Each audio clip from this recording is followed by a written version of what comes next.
je pourrais l'avoir et je l'ai eu.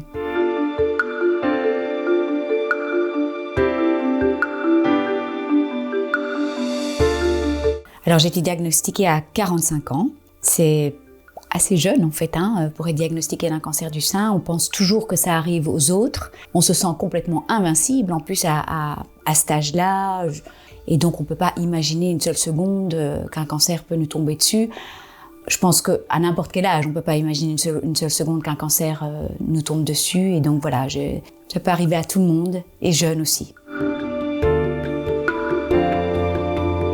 C'était un été très caniculaire et donc j'étais en maillot. Sans faire attention, j'ai passé ma main sur mon sein et j'ai senti une petite douleur. Et puis j'ai regardé, j'ai senti une petite boule. Je ne me suis pas inquiétée, je me suis dit voilà, je suis en retard de 6 mois. Je faisais déjà des mammos depuis l'âge de 40 ans. Et donc je me suis dit je suis en retard de 6 mois, je vais aller checker. Je partais pour 2 mois aux États-Unis, donc je me suis dit autant faire ça avant. Et il y avait aussi un petit écoulement qui n'est pas toujours alarmant, pas toujours signe d'un cancer du sein, surtout que j'avais allaité de nombreuses années, donc c'est pas anormal, mais ça doit quand même, il faut quand même le mentionner. Et donc voilà, une petite boule, et là j'ai pris rendez-vous pour faire une mammo.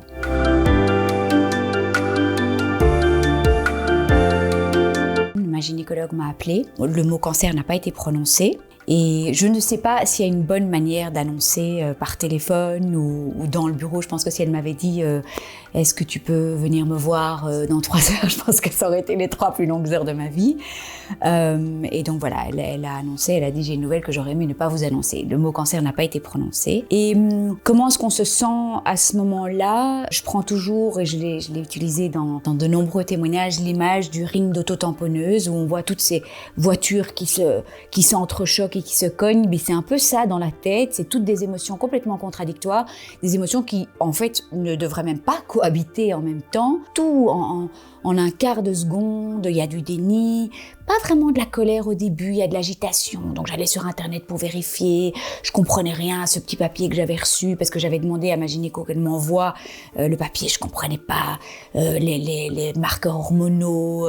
Donc je check pas, on se dit grade 3, est-ce que ça commence par 1, 2, 3, 4 ou 4, 3, 2, 1, enfin on se pose 1000 questions. De la confiance aussi, puis de la culpabilité aussi en même temps. Je me suis dit mais je me suis pas écoutée, je me suis foutue ce cancer. Enfin, donc il y a tellement d'émotions en même temps, et j'ai décidé d'ailleurs de faire un podcast sur le choc de l'annonce et vraiment passer en revue toutes ces émotions qu'on peut ressentir. Il y a des gens qui ont des petites théories personnelles en se disant voilà, c'est un signe, il faut que je change des choses dans ma vie. Il y a la sidération aussi, il y a toutes les émotions possibles et imaginables. Et c'est vrai que c'est plutôt le soir quand je me suis mis sous ma couette où je me suis dit oui. Et là, la tristesse est tombée en une fois où je me suis dit, mais je m'embarque dans quoi?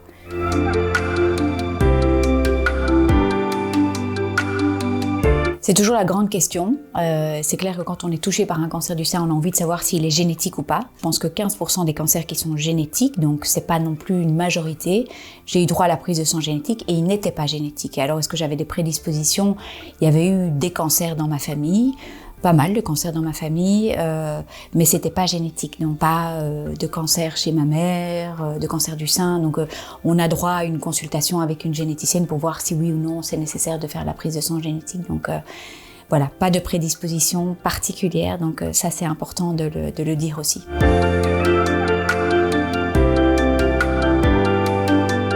Au début, on est dans vraiment le purement médical, il faut être très patient, mais d'ailleurs, c'est là qu'on comprend vraiment le mot être un patient. On ne sait pas tout de suite. On refait une biopsie, on ne sait pas si on aura de la chimio. Et donc, en fait, c'est assez insupportable au début d'avoir ces milliards de questions et de ne pas avoir ces milliards de réponses tout de suite. La première question, c'est est-ce que je vais perdre mes cheveux? Est-ce que je vais avoir de la chimio? Mais on ne sait pas tout de suite. Il y a plein de rendez-vous, il y a d'autres scanners. Donc au début, c'est très médical.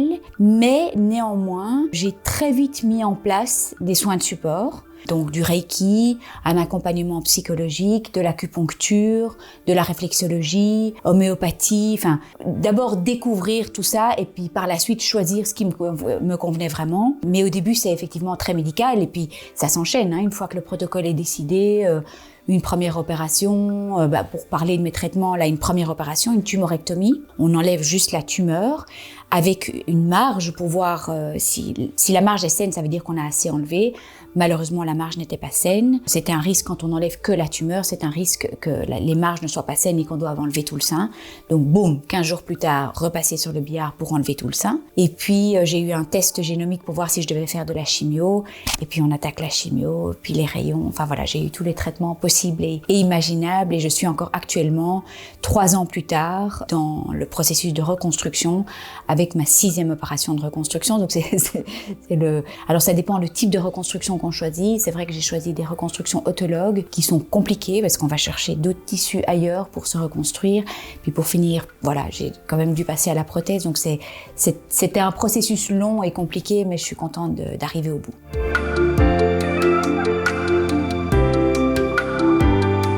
Ça dépend évidemment si on a de la chimio, si on a des rayons, mais là j'ai eu la totale, on va dire. C'est finalement 1 mois les opérations. Alors parfois, des femmes commencent tout de suite par la chimio dans le cadre de cancers du sein triple négatif ou des cancers qui sont déjà métastatiques. Souvent, on commence par la chimio. Moi, j'ai commencé par tumorectomie, mastectomie, donc ça c'est plus ou moins 1 mois. Et puis chimio, c'est 5 mois. 4 grosses chimios toutes les 2 semaines et puis après 12 chimios toutes les semaines. Et puis après, on a des rayons encore pendant 1 mois. Il y a l'hormonothérapie qui commence et qui dure pendant 10 ans.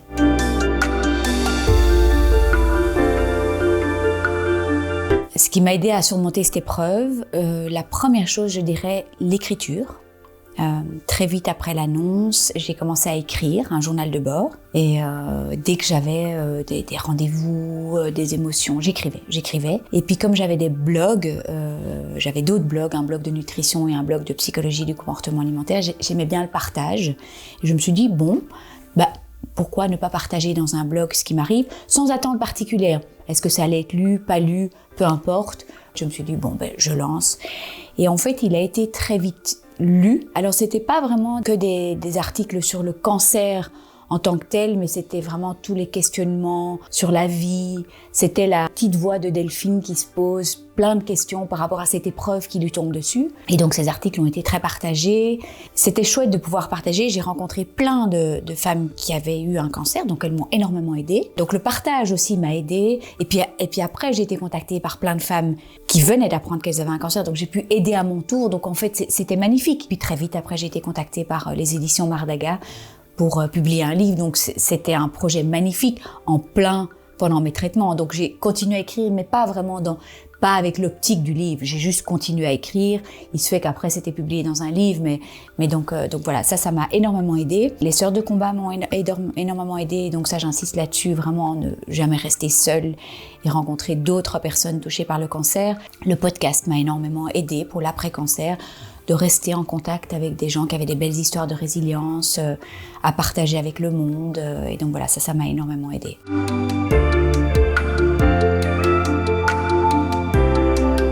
Alors, je dois quand même vous dire une chose, je n'ai jamais entendu le mot rémission. C'est un mot qu'on prononce peu. Rémission, je ne l'ai jamais entendu, je l'ai deviné. Chaque année, à ma journée de contrôle, ça c'est aussi quelque chose de très compliqué, les journées de contrôle, on arrive la peur au ventre. C'est une réalité, d'ailleurs j'ai décidé d'en parler dans un podcast parce que la peur terrassante des journées de contrôle, c'est vraiment une réalité qui dure encore des années. Et un petit mot spécial pour les femmes qui sont métastasées, qui ont des cancers métastatiques, c'est des journées de contrôle tous les 3-4 mois, donc c'est vraiment compliqué. Et donc, chaque année, je me dis, je suis encore en rémission parce que le cancer n'est pas revenu. Je ne me dis pas, il n'y a rien, je dis juste, le cancer n'est pas revenu. Et je ne sais pas si dans 5 ans ou dans 10 ans, je me dirai, je suis guérie. Vous savez, une fois qu'on met un pied dedans, on espère juste qu'il ne revienne pas. Alors, j'y pense pas du tout tous les jours. Voilà, on espère qu'il ne reviendra jamais.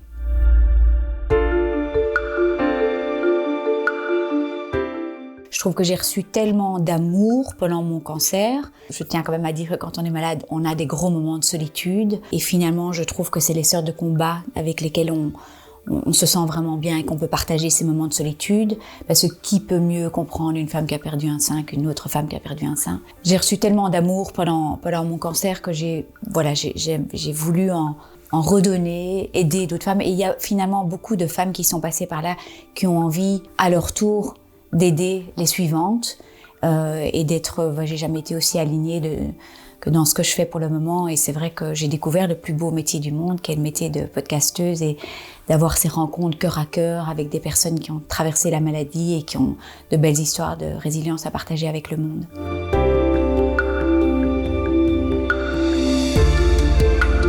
Au sein de la famille, c'est assez particulier. Donc moi, j'avais 2 adolescents. J'ai voulu très fort les préserver aussi. Je voulais pas que le cancer soit le sujet principal à table. Et donc, j'ai décidé de mettre en place un accompagnement psychologique à l'extérieur de la maison. Je trouve que c'est pas le rôle, certainement pas le rôle des enfants, d'apporter un support émotionnel. Le cancer est quand même au centre de la maison. Enfin, j'ai pas de cheveux, on voit bien, je suis malade, parfois avachie devant la télé, enfin, ou dans le canapé. Donc, il est là, il est présent, mais je ne voulais pas qu'on en parle régulièrement. Ils terminaient leurs études, c'est un âge où on a d'autres choses à vivre. Alors, il y a une certaine distance aussi qui s'est marquée. J'ai compris que c'était probablement aussi de la protection. Et mon mari a été le chef d'orchestre à la maison, donc ça vraiment pas toujours un support émotionnel, mais je ne trouve pas que ce soit son rôle en fait. Donc le chef d'orchestre, conduire les enfants pour des navettes, bon j'en ai fait encore beaucoup, mais préparer les repas. J'ai été beaucoup seule à l'hôpital parce que voilà, il pouvait pas se permettre de prendre congé tout le temps. Donc, mais je trouve que c'était important d'avoir un soutien à l'extérieur, alors que ce soit un accompagnement psychologique avec un psychologue ou un coach ou peut-être même quelqu'un qui masse ou même d'autres sortes de combats, mais d'avoir un endroit à l'extérieur où on peut aller déposer tous ces petits paquets de souffrances, ces doutes, ces questionnements, ces pleurs, pour un petit peu préserver la famille.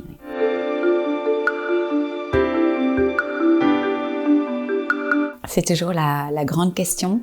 Je pense pas qu'on change diamétralement et qu'on devient une autre personne. Je suis toujours pleine de projets, active, parfois un petit peu hyperactive. Néanmoins, il y a des choses. J'avais du mal à dire non avant. J'ai moins de mal à dire non. J'ai plus envie de m'embêter avec des personnes qui ne me font pas du bien.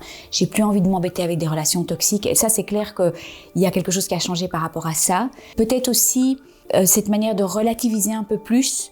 Alors par rapport à moi, pas par rapport à des gens qui parlaient de leurs petits soucis que je trouve des soucis sans importance. Non, un souci reste un souci pour chaque personne, mais c'est plus par rapport à moi de me dire est-ce que ceci a réellement d'importance à côté du cancer? C'est quand même pas, on va pas en faire un fromage quoi. Donc un peu plus ces démarches-là, ça fait peut-être un peu cliché, mais très très consciente de la fragilité de la vie, du cadeau qu'elle représente. Je suis vraiment reconnaissante d'être en vie. J'ai perdu beaucoup de proches parce que j'ai rencontré énormément de sœurs de combat et j'en ai perdu beaucoup, des personnes qui sont passées sur le podcast, donc vraiment des gens avec qui j'avais des relations très proches. Peut-être aussi une confiance à gérer l'adversité. Est-ce que s'il y a une autre bombe qui me tombe dessus, j'ai l'impression que j'arriverai à la gérer, mais il y a quelque chose d'un petit peu paradoxal aussi parce que je me sens parfois plus fragile, plus sensible et plus solide à la fois. Donc c'est peut-être plus fragilisé, peut-être plus sensible à cette fragilité de la vie, peut-être plus sensible à la beauté de petites choses. Et donc oui, plus sensible mais plus solide aussi. Donc je ne sais pas si c'est compatible, je pense que oui.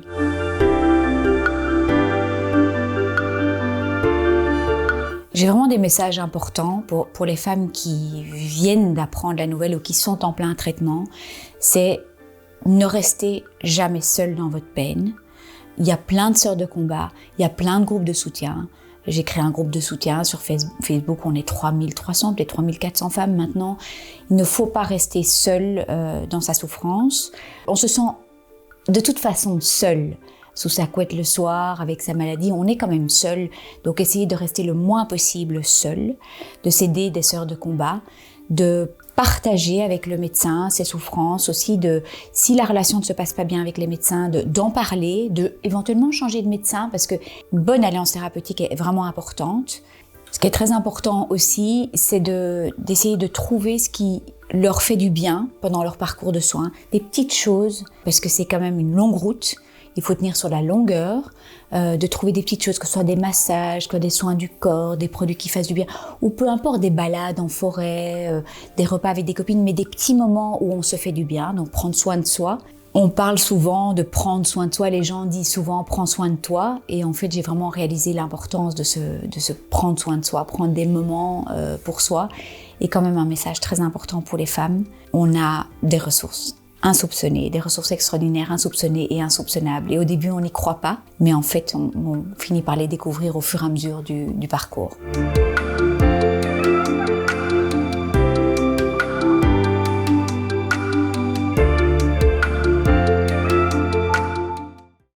Partenamut, cultivons votre santé.